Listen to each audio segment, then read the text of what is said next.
everyone, welcome back to the journey of my YouTube channel. Now, if you're like me, you have probably heard some things about certain classic books and then read that classic book and been like, this was not at all what I was expecting. And that has definitely happened to me several times, so I thought that I would try making a series of videos about classics where I had certain expectations going in and then the actual book turned out to be very different from what I thought, or maybe I didn't have a lot of expectations and then the classic kind of destroyed expectations I didn't even realize that I had. So my goal for these videos is really just to encourage people to read these classics or reread these classics or tell me about classics that I really need to read. I'm definitely coming into this just as a first-time reader of these books. This isn't going to be like in-depth analysis of all of these classics. It's really just an initial look at each of them purely as a reader rather than from any kind of academic standpoint, and why I think you should read them even if maybe you've heard some things about them that made you concerned about whether you would enjoy reading them, or just to let you know about ways that classics are surprising and maybe not what we would usually think. If we stereotype classics, we might think that they're all written a certain way or that they're all going to fall into certain categories, and the more classics I read, the more I find that that's really not true, and that classics are a lot cooler and a lot more varied than I thought that they were before I had read very many. So I am excited to start this discussion with you guys. My plan is to start this series off with 3 videos about 3 classic books that I enjoy a lot, and they are all more or less about ships, oceans, traveling by sea. So they're kind of thematically connected. So that's one reason why I'm starting with this particular 3. And if this series does well and you all want me to make more of these videos, then I probably will. I have a long list of classics that I think that it would be fun to talk about. So I'll kind of use these 3 videos as a bit of a test run. So if you enjoy them, make sure to let me know and give me ideas for future videos in this series so that I will know that it's worth continuing. But I'll at least give it a shot with these 3, and I think it'll be fun, and I hope you enjoy them too, and you can let me know how you feel about them. So the first classic that I figured I needed to talk about in this series is one of my favorite classics, and also one of the classics that surprised me the most. It kind of gave me the idea for this series in the first place, just because it was so very much not what I thought it was going to be. So that book is The Count of Monte Cristo. This is not The Count of Monte Cristo, but unfortunately, I don't have a physical copy of The Count of Monte Cristo, and I wanted to hold up a physical book. And this one is big and slightly fancy, and The Count of Monte Cristo is both of those things. So for lack of a better physical object to hold up, The Count of Monte Cristo. Of course, I heard so much about this book before I read it a couple of years ago, but I didn't hear very much about the plot. Mostly what I heard was that it had a very cool revenge arc for the main character, where he started out wanting revenge for the bad things that have been done to him. So I kind of assumed that this was one of those stories where the main character, something terrible happens at the beginning, and then he's really angry at the people who did it, and he goes to destroy the people who hurt him, and then in the course of his journey learns that revenge is not helpful, and so probably, decides not to actually kill the guy at the last minute or something, which can work well as an arc, but it's just been done so many times that I was a little bit skeptical about how much I was really going to be invested in it. And it also sounded like a lot of stuffy Victorian rich people stuff. It sounded to me like it would probably sound very upper class and maybe a little stiff and restrained. And I also knew that it was very long, so I just thought that it might be kind of boring, which I think is just sort of the blanket expectation for all classics, that they sound like they're going to be boring just by virtue of being classics, especially if they're long.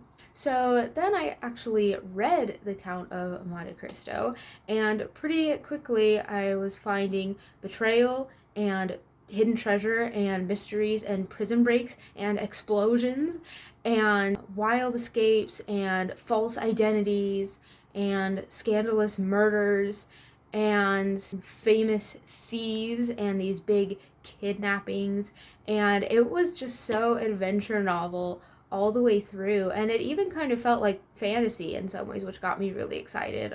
There are constant references to the Arabian Nights. The Count of Monte Cristo himself is basically a wizard. There are some very intentionally on the part of the author. Edmond Dantes, the Count of Monte Cristo, is treated as kind of a magical, supernatural figure. So, as someone who usually reads fantasy anyway, I was very excited to find that in a big historical classic. There were some pretty long digressions, especially I remember one about this famous thief character, and I was reading it thinking, I have no idea what this has to do with the larger plot of the story, and also I don't care because it's pretty interesting just on its own, like it's a story within a story, and there was just so much, again, adventure and mystery and stuff blowing up and ships, and it was just so cool the whole time. And there was so much global influence on it. There's so much pulled into this story from the traditions and cultures of a whole lot from Greece, obviously so much from Europe, but like every part of Europe, and the Middle East and the Far East and Africa, and I'm sure the Americas were mentioned somewhere in there. It just feels like such a global story. Also, vampires, which was one of the things that I was really not expecting this book to reference. There aren't technically any vampires per se, but people do talk about vampires quite a bit and accuse the Count of Monte Cristo of being a vampire on multiple occasions, and a couple times I slightly wondered if they might be correct. And I didn't realize that vampires were a thing back when this book was written.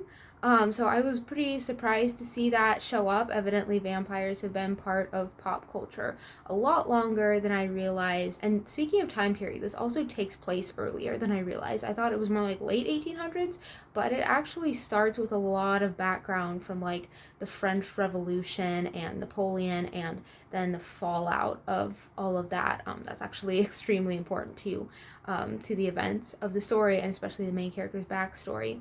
So if you're into like Les Mis, A Tale of Two Cities, Hamilton, I think you'll really enjoy seeing that setting and that political climate show up in this story too.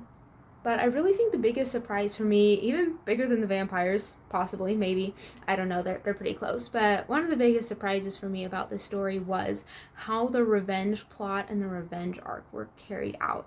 Because I went in thinking that Edmond Dantes was probably going to like sneak up on and murder the people who betrayed him at the beginning. And I don't want to get into actual spoilers, but that is not what happens. He actually gets into these people's lives and uses their own choices and their own psychology and their own family members against them so that they actually destroy themselves, which is pretty mind-blowing to watch happen. It's so obvious that the author put a ton of thought into how this could be done, and that, you know, the Count himself, obviously, it took him decades to make all of these plots and set all of the pieces in place, and it's so complex. I never really found it hard to understand, though. It made sense more than it seems possible for this tangled web of three very messed up families to make sense, but just the way that everything plays together and his plans work out is really interesting. And he's a very interesting character to follow through all of this because he has so much control over what's happening, and at the same time he's kind of an unreliable narrator, so I, as the reader, don't really know how much Edmond Dantes knows, and sometimes it's like, oh no, he's in trouble, his plan's not working, and then it's like, oh no, that was the plan. But there are other times when actually his plan's not working, and it's very interesting to see what he does about those situations, like especially at the end. Not everything is actually going the way that he intended it to, and so he has to deal with that, and it just made it so much more interesting and engaging than the stereotypical revenge plot that I was expecting. And it was also a lot more morally complex than the revenge plot that I was expecting, because it's not necessarily portrayed as the Count was completely wrong, and I'm sure that there's a lot of room for study here, but he's largely portrayed as at least in his own mind, but I do think that there's some reality to this, where he's being an agent of justice toward people who were never going to get justice without what he did. So he's kind of playing vigilante. There's a lot of questioning about, did he do the right thing here? Is this justified? But it's not just the clear black and white of revenge is wrong, the end. There's a lot more to think through, and a lot more space to say, well, maybe some of this actually was right, because again, he's not actually personally destroying these people. He's just setting up a situation in which they destroy themselves because of their own faults.